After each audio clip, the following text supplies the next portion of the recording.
Reportedly, Israel withdrew its threat to reduce the amount of humanitarian aid after Hamas handed over more remains of the detainees.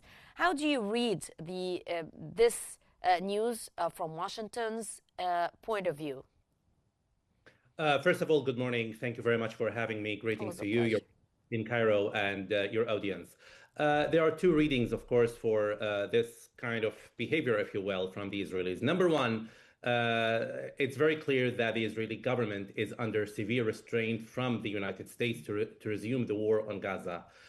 So what they are trying to do is to find any slim excuse to try to put hurdles to Yes. that agreement which President Trump framed with the Arab leaders. Hmm. So it's one very important thing. The other important thing is that of course, Hamas side of that agreement should be respected, actually, and very much not to give the Israelis that excuse which they are looking for in order to try to get these hurdles, as I mentioned, in the agreement. As we know, Benjamin Netanyahu is facing the court, is facing very much severe opposition inside of course, whether the Israeli society or his own government, because the war provided him with some kind of political cover, if you will.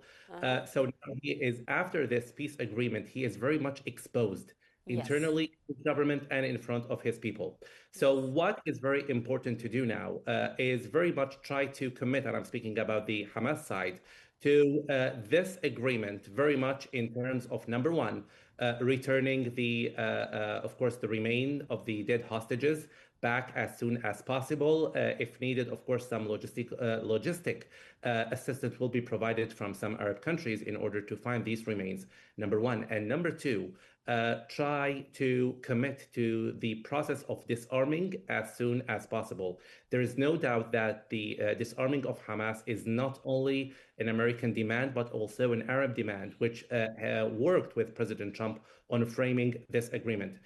There is nobody, whether the Arab states or the American side, would like to see Hamas ruling or governing Gaza the next day after this agreement is signed.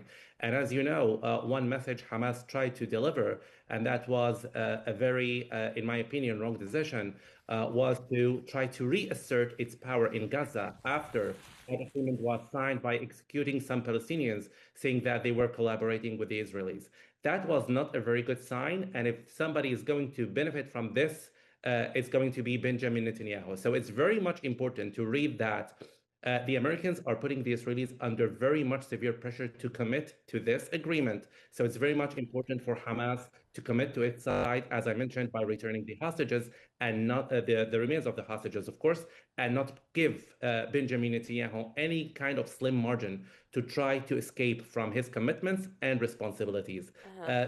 Netanyahu is under now very, very severe challenges internally. Yes. So I would like to see Hamas understanding this and not giving him a window of opportunity to escape Yes. from that. Yes, which makes me also ask you, Mr. Heleni, based on what you're saying, is the Israeli pullback from its threats a direct response to pressure from the United States or other international actors? And what leverage does Washington actually hold now when it comes to Israel's compliance with the terms of the deal?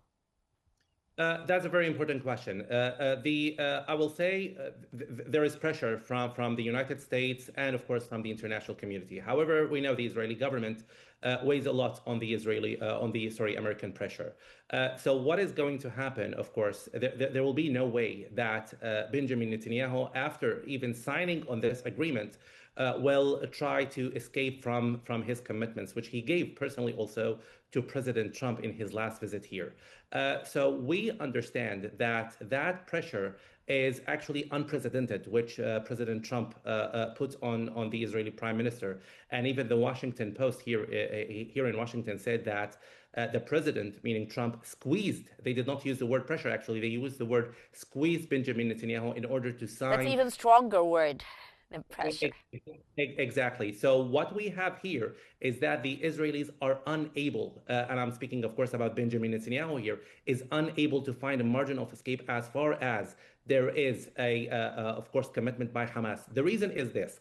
After signing this agreement, President Trump is not turning away from America's and even the Arab leaders' commitment to have this agreement implemented. And you can see this Number one, from the statement of President Trump that he is willing to continue with the process by looking at how Hamas is disarming. And number two, as you know, there has been deployment of 200 non-combat American forces in Israel to oversee how aid is flowing into Gaza. So you can see this kind of gesture, if you will, as a sign that America is still committed to that deal, and President Trump is not going to wash his hands from this deal, as far as the parties are committed to what they are doing. Okay. So the U.S. is overseeing that agreement logistically from Israel, and they are going to see how the aid is overflowing, how the Israelis are committing not to launch a new offensive in